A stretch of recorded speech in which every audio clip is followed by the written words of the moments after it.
അത്യന്തം സങ്കടകരമായിട്ടുള്ള കാഴ്ചകൾ തന്നെയാണ് ഇവിടെയും നമുക്ക് കാണാൻ കഴിയുന്നത്. മേപ്പാടി ഹെൽത്ത് സെൻ്ററിൽ ഇവിടെ മൃതദേഹങ്ങൾ സൂക്ഷിച്ചിരിക്കുകയാണ്. ഏകദേശം 94ഓളം മൃതദേഹങ്ങൾ പോസ്റ്റ്മോർട്ടത്തിന് ശേഷം ഇവിടേക്ക് കൊണ്ടുവന്നു. മൃതദേഹങ്ങളൊക്കെ തന്നെ ഇവിടെയുണ്ട്. പല ബോഡികളും വിട്ടുകൊടുത്തിട്ടുണ്ട്. ഇനിയും തിരിച്ചറിയാനുള്ള മൃതദേഹങ്ങളുമുണ്ട്. സന്നദ്ധ സംഘടനാ പ്രവർത്തകർ ഉൾപ്പെടെയുള്ളവർ ഇവിടെയുണ്ട്. മാത്രമല്ല ഇത് ചൂരൽമലയിൽ നിന്നുള്ളവരാണ് കൂടുതലും എന്നതാണ് വ്യക്തമാക്കുന്നത്. കൂടുതൽ ടൂറിസ്റ്റുകളടക്കം ഇതിൽ ഉൾപ്പെട്ടിട്ടുണ്ട്. എന്തായാലും ഇനിയും ഏറെ പേരെ കണ്ടെത്താൻ ഉള്ള ഒരു സ്ഥിതിവിശേഷമാണ് നിലനിൽക്കുന്നത്.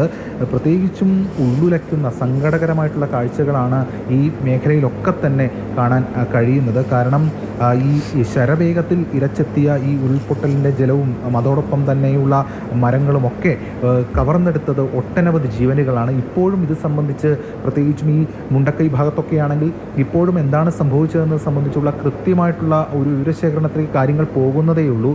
മാത്രമല്ല അവിടെ ഉണ്ടായിട്ടുള്ള പ്രശ്നങ്ങളുടെ വ്യാപ്തിയും ഏറെ വലുതാണ്. ചൂരൽമലയിലും അങ്ങനെ തന്നെയാണ്. 2 ഉരുളുകളാണ് പൊട്ടിയത്. എന്തായാലും അത്യന്തം ഗുരുതരമായിട്ടുള്ള സ്ഥിതിവിശേഷത്തിലൂടെ നാട് കടന്നു പോകുന്ന അവസ്ഥയാണ് ഉള്ളത്. എന്തായാലും സന്നദ്ധ സംഘടനാ പ്രവർത്തകരും അതോടൊപ്പം തന്നെ ആളുകളും ഒക്കെ തന്നെ ഈ കാര്യങ്ങളിൽ ഏകോപിപ്പിച്ചുകൊണ്ട് അതോടൊപ്പം സർക്കാർ സംവിധാനങ്ങളും ഒക്കെ തന്നെ സൈന്യവുമെല്ലാം യോജിച്ചുകൊണ്ടുള്ള പ്രവർത്തനങ്ങൾ ഇപ്പോൾ നടന്നുകൊണ്ടിരിക്കുകയാണ്. സങ്കടകരമായിട്ടുള്ള അല്ലെങ്കിൽ ഉള്ളിലയ്ക്കുന്ന കാഴ്ചകൾ ഇവിടെ തന്നെ നമുക്ക് കാണാൻ കഴിയുകയാണ്.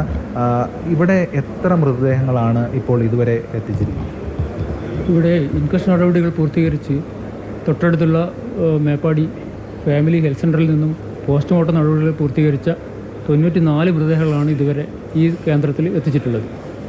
അതിൽ 52 മൃതദേഹങ്ങൾ നമ്മൾ ഇതിനകം വിട്ടുകൊടുത്ത് കഴിഞ്ഞിട്ടുണ്ട്. ഇനി അവശേഷിക്കുന്ന 42 മൃതദേഹങ്ങളിൽ 11 തിരിച്ചറിയാൻ ബാക്കിയുള്ളതാണ്.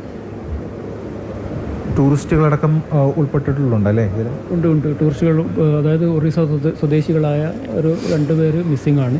അതിൽ ഒരാളുടെ എന്ന് സംശയിക്കുന്ന ഒരു മൃതദേഹം ഇപ്പോൾ ഇവിടെയുണ്ട്.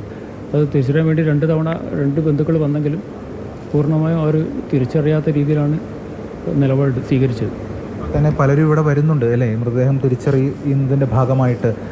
എങ്ങനെയാണ് ആ ഒരു ഇതിൽ ഇവിടെ കൈകാര്യം ചെയ്യുന്നത്? മാത്രമല്ല അവരുടെ ഒരു അവസ്ഥയും ഒക്കെ അവർ വന്നു കഴിഞ്ഞാൽ നമ്മൾ അവരുടെ ഫേസ് കാര്യങ്ങളൊക്കെ കാണിച്ച്, അതോടൊപ്പം നേരത്തെ ഒരാൾ വന്നപ്പോൾ കയ്യിൽ ഒരു മാർക്കുണ്ടെന്ന് പറഞ്ഞിട്ട് നമ്മൾ ഈ ഇതൊക്കെ അഴിച്ച് കൈയൊക്കെ അദ്ദേഹത്തിന് കാണിച്ചു കൊടുക്കുന്ന രീതിയിൽ അത്തരം കാര്യങ്ങൾ ചെയ്തു കൊടുക്കുന്നുണ്ട്.